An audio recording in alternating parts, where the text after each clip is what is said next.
There are but three true sports: bullfighting, mountain climbing, and motor racing. The rest are merely games. This quote was said by Ernest Hemingway, and I believe it is a good way to start this off. F1 is such an exhilarating sport. The roar of the engines, the massive speeds the cars carry, can just send adrenaline straight through your veins. To most, motorsport is a pointless and dangerous test of skill and bravado for the drivers. And Daniel Ricciardo. Bottas has won the Grand Prix. The pits.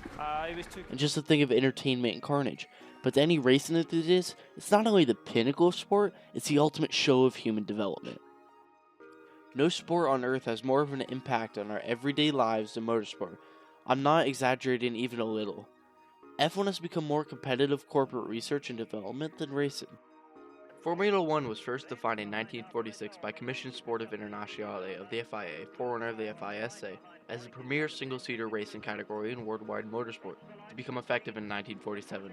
This new international formula was initially known variously as Formula A, Formula I, or Formula One, and as you can tell, Formula One has stuck. This new motorsport had held its first ever race on Silverstone, and it all started with cars like the Alfa Romeo 158. This 1.5-liter 8-cylinder car, hence the name 158, was a 200 horsepower front-engine beast. This car competed in the 1950 season of Formula One. Not only was this car super quick compared to the competitors, this 1930s made car won every race it competed in during that first season of F1. Moving off of F1 for a bit, over a century ago, an idea made by female driver Dorothy Levitt to use mirrors to see behind her would later be modified by Ray Harron, and he mounted the mirror just above his head. And after that, it became more and more prominent in cars, and because of aerodynamics, they got mounted on the sides and led to the rear view and side view mirror systems that we see so often. A lot of very common systems like fuel injection and all-wheel drive were evolved from motorsport. Motorsport has provided two of the key factors for the furtherment of technology: need and motivation. This developed a new way of thinking for engineers with money and time constraints.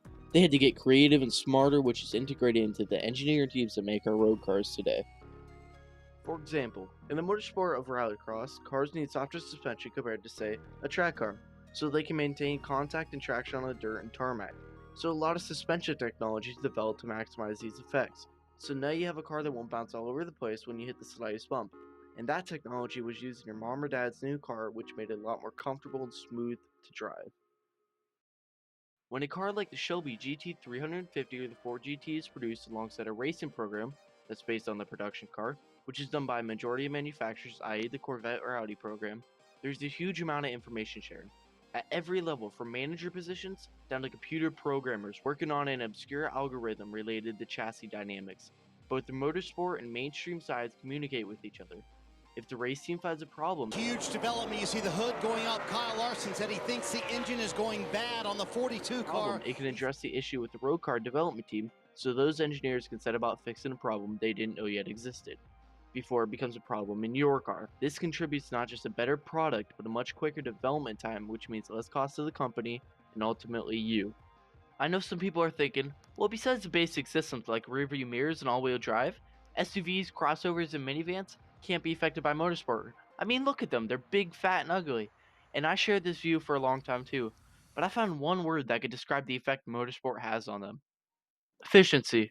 Efficiency is defined as the amount of work an engine can do with a given amount of fuel. For example, a car that can get 80 miles to the gallon is very obviously efficient, but so is the McLaren P1, which can still do 20 miles to the gallon, but also puts out an amazing 727 horsepower. This understanding of fuel efficiency is essential for these huge heavy cars. Racing was also the first time a wind tunnel was used to develop a car and increase its efficiency and speed. And now this idea and technology is what determines the shape and efficiency of your car. In Formula One, in order to maximize, you guessed it, efficiency, every single facet of the car runs through a single control unit, because that's the least heavy solution possible. By comparison, your typical luxury car has over 100 electronic modules.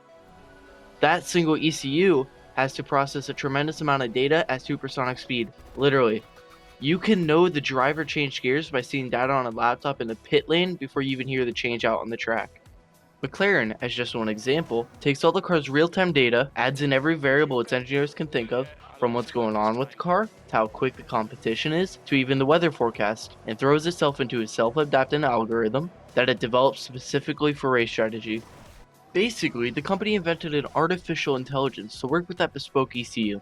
and it perpetually analyzes the race and predicts the most efficient strategies, like the racing version of chess. You know exactly where you are and you keep moving, you want to stop. Then the car stopped. I saw a little space to go out, and I said I go out quickly. And my mom will watch TV, so I want to be out quite quickly and say that I'm okay. But it was quite a big one. If you want to glimpse into the future, think about both of those technologies working in concert with an array of sensors, as the self-driving car navigates its way through traffic and communicates with other vehicles. No wonder Apple had such a keen interest in buying McLaren.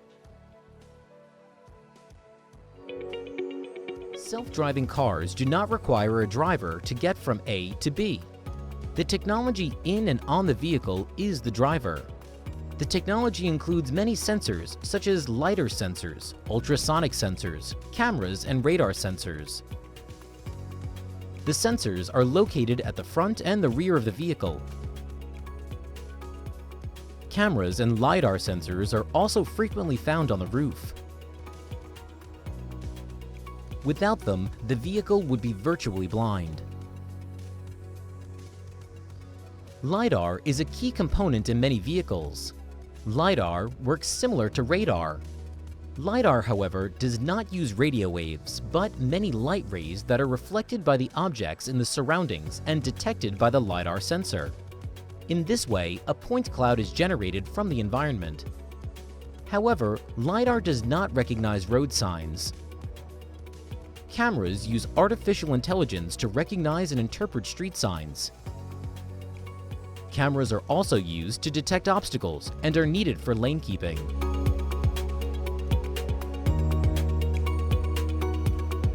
Neither LiDAR nor cameras can handle fog. In this situation, radar is needed for forward collision warning and avoidance. A major disadvantage of radar, however, is that the objects must be large enough to be detected. Pedestrians or cyclists may therefore not be recognized by radar. The exact position of the vehicle. I know the word efficiency might be getting old, but this strive for efficiency in motorsport applies at every level in developing road cars quicker and cheaper for everyone.